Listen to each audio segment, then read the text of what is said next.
2 Corinthiens 4, verset 5, là, Paul dit, nous ne nous prêchons pas nous-mêmes, c'est Jésus-Christ le Seigneur que nous prêchons, et nous nous disons vos serviteurs à cause de Jésus.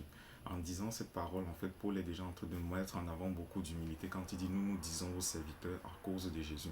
C'est dit que lorsque c'est la volonté de Dieu qui prévaut, en fait, on met ses intérêts à soi en arrière-plan et on valorise les autres selon le cœur du Seigneur. C'est ce que Paul veut faire comprendre ici.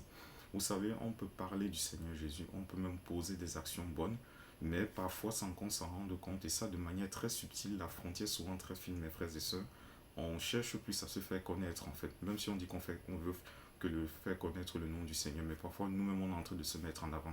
Et le risque là-dedans en fait, c'est qu'on s'érige soi-même en idole, et n'oublions pas Exode 20 au verset 5 qui dit que notre Dieu est un Dieu jaloux au sujet de l'idolâtrie, car en s'érigeant soi-même en idole, et en plus en se servant du Seigneur, parce que quand on s'érige en idole, on s'est servi du nom du Seigneur. En fait, là, on s'érige aussi en adversaire de Dieu et des jugements peuvent venir. Donc c'est pourquoi nous devons toujours veiller, mes frères et sœurs, et veiller et prier en demandant au Seigneur la grâce de nous maintenir dans sa volonté. Souvenons-nous de David dans le psaume 139, dans les derniers versets du psaume 139, il dit « Sonde-moi, ô Dieu, éprouve mon cœur. Regarde si je suis sur une mauvaise voie et conduis-moi dans la voie de l'éternité. » Je paraphrase un peu. En fait, nous devons toujours être dans la même attitude de cœur parce qu'on peut s'égarer très facilement, mes frères et sœurs. Et c'est de même de manière préventive que Paul dit dans Galates 1 au verset 10, « Et maintenant, est-ce la faveur des hommes que je désire ou celle de Dieu? Est-ce que je cherche à plaire aux hommes? Si je plaisais encore aux hommes, je ne serais plus serviteur de Christ. » Est-ce à dire que plaire aux êtres humains, c'est une mauvaise chose? Non.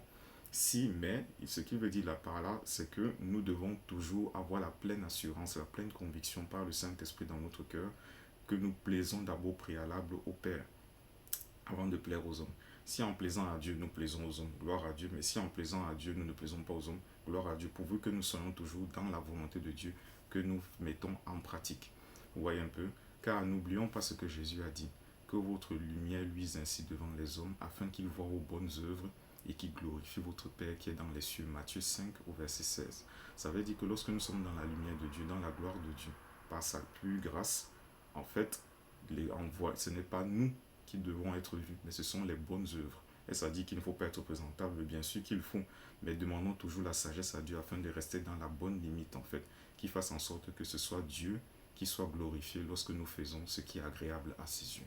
C'est ce que je veux partager avec vous aujourd'hui. Fidèlement en Christ, je vous salue.